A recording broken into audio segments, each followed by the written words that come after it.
Bandit Captain. You think this is funny? Bard using prestidigitation to make it look like the bandit himself after the party tried intimidating bandits to make them let the party pass through the area. Also used it on dead bandits later. Hey, what's up everybody, Sky here, feeling a bit backwards today, so please bear with me, and I do actually feel a bit sick today, but hopefully, you know, nothing sounds weird about the video. Anyway, how are you guys doing? Hope you're having a wonderful day today. Before jumping into the video, I just want to quickly kindly ask you, if you're not yet subscribed to the channel, to consider doing so now. It only takes a moment, you can undo it later if you want, and I'll appreciate it so much, so thank you if you do that. It's looking a bit far-fetched that we're gonna hit 100k by the end of the year, but I'm still hopeful for that, and yeah, thank you so much if you do subscribe, and with that being said, I hope you enjoyed the video. Rogues got a rogue. Party. Didn't you already hear your tragic backstory? Rogue.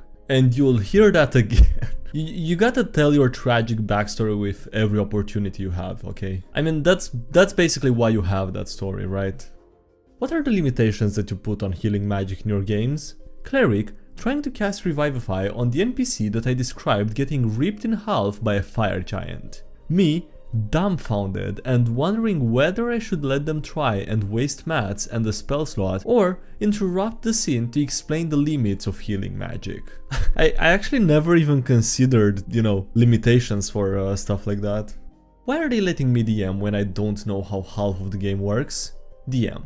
So I'm making this system for after level 20 to give you guys cool abilities. The party. Why don't you just use boons? Use what?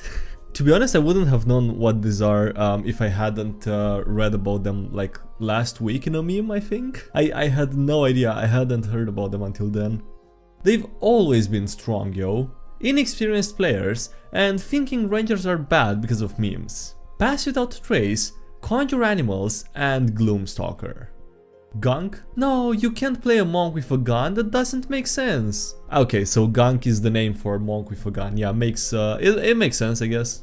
The barbarian and the fighter are worth 25k at most. What if you and your BFF wanted to go to heaven, but the divine soul sorcerer said, I spend 9 sorcery points to twin cast True Resurrection? There can be only one. The Tiefling lady defeating the Oregon Twitter dude to become the new person that I see every day on this sub. I'm not sure if I haven't seen the Tiefling lady or I just forgot because I'm really tired. I just want to talk to them. Me trying to come up with items for a player that is feeling underpowered, and me trying to come up with the most gruesome way for his PC to die after overhearing the player say, I told the DM you're overpowered to get OP items. Okay. Jesus Christ, that's such a move though from the player. Not a deal breaker. He's a 10, but he allows auto-critical success or fail on skill checks. I think he's still a 10. The Necromancer will write up the death certificate. Rogue. It is sad, but at least he died naturally in his sleep. Paladin. What were you doing with your poisoner's kit then? Arsenic is natural. Listen here, you little sh**. No, it's not. That's not how that sentence works, okay? Please focus, Bard. The Bard trying to seduce the big bad evil guy, and the party restrained by a old person. Rest in peace, Lord Mandan. Even though the fire that the players started themselves was more dangerous than you. My hyped up undead boss and the PAM paladin triple smiting. I feel bad for the DM. The DM trying to stop the situation from escalating more, and the wild magic sorcerer about to cast a spell. Okay, yeah, of course. So you're gonna throw another fireball? Trying it out on Sunday. I've fallen to the dark side. I love 5th edition. Weapon damage types don't really matter in 5th edition.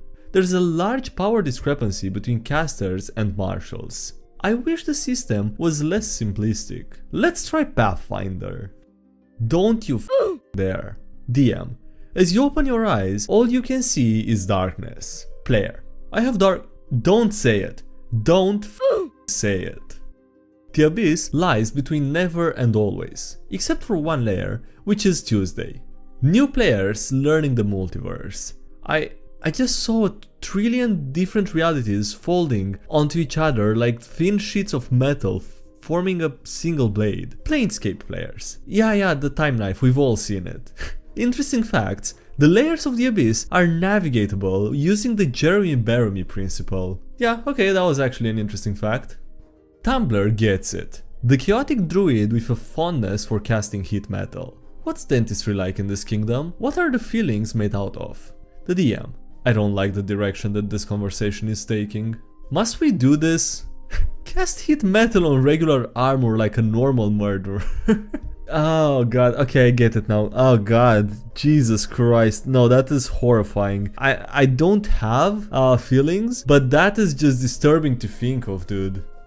It feels weird that it's happened twice and with different DMs. When the DM introduces an NPC and acts friendly with it, but they're named for a deadly scene or something from the monster manual. The player character is calm, but the player panics. DM words that precede disaster. The 4 horsemen of getting screwed in D&D. Are you sure about this? You don't see any traps. What formation are you using to move in the dungeon? Does 30 hit? Come on, dude. The last one is probably the worst. Like, you can't just... You might as well not ask at that point. Side effects may vary. So, are there any side effects? The player asking the DM about an artifact magic item. Oh my god, the pain! You take 8d10 psychic damage when you become attuned to the artifact. Wait, let's hear him out. While attuned to the artifact, one of your ability scores, DM's choice, increases by 2 to a maximum of 24. I mean, if the 8d10 doesn't kill you, which is likely, but I guess it depends on your level, that's pretty good. Inspired by a read-write post. People who are D&D players, Jesus Christ, and then people who are DMs. That's a huge difference. The best way to start combat. Bandit Captain. You think this is funny? Bard, using prestidigitation to make it look like the bandit himself after the party tried intimidating bandits to make them let the party pass through the area. Also used it on dead bandits later. The best healing is killing so it can't kill your friends. Reading Bard spells. Brainwash, buff, brainwash, some wild pranking device, hold them so my friends can't do the murder. And then, reading Cleric spells. God, oh my god, no. Oh, I could annihilate everybody. This is making rounds again for some reason and I still feel it. Steady, paint me like one of your minifigures. No, those count as eyes, sure. You just gotta paint over the white with the skin color then, and you know, it kinda works. One day, I hope this phrase can become a positive thing, but it's what my character would do. You just have to deal with the consequences of my crimes. It might not benefit myself, but it will benefit my companions and the world that I care for. It's what my character would do. Hot take. Give each class expertise. Making skill checks as different classes. Bard with +2 athletics, jack of all trades, versus the barbarian with +5 athletics with proficiency. And then the same with the barbarian with intimidation with +2 with proficiency, and the bard with +8 with expertise. What? Marut just doing their job? Someone is about to make a cloning factory. Quote from the DM. You finally reach level 15, so you grab clone as an emergency for the cleric. 4 Maruts immediately appear before you and start beating you up to the point that only true resurrection will work. They also rip the cleric in half and make sure that only true resurrection will work.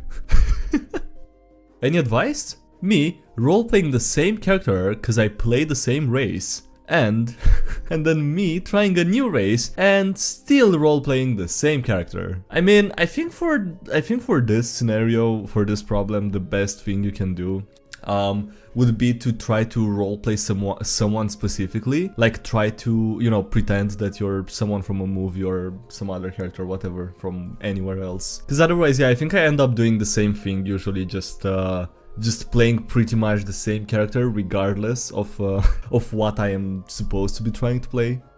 A character of any class can have their own abilities fundamentally intertwined with the patronage of an otherworldly NPC. A character of any class can tie solemn oaths to their abilities.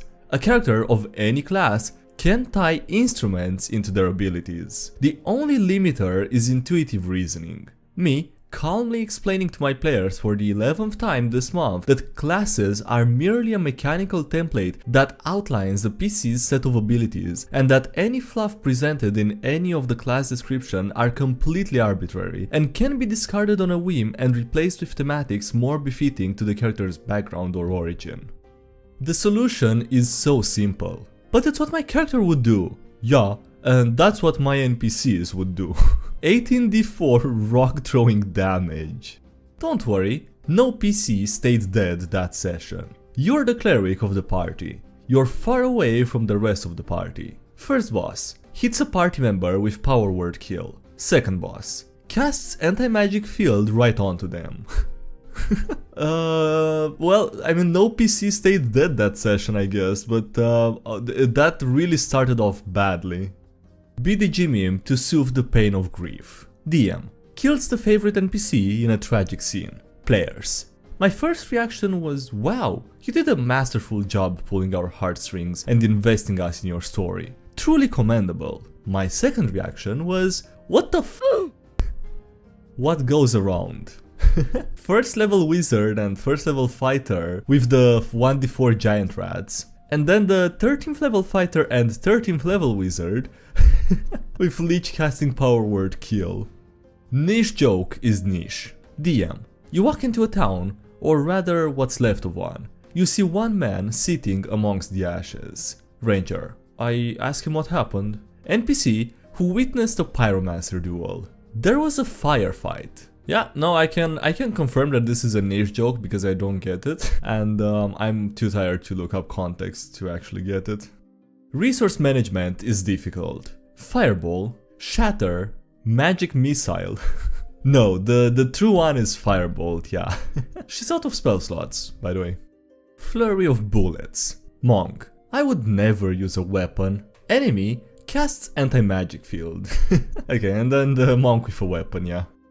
Send the new player to explore on their own, they said. What could go wrong, they said. Wait, is it bad that my barbarian ate the goldfish? I don't understand how barbarians are alive for so long with such a level of monkey brain that they have. That's the way. When you play an elf and try to assimilate in a group full of humans. Greetings, humans fellas humans. They're so painfully underwhelming. Other SCAG subclasses. Why can't you just be normal? Purple Dragon Knight just screams.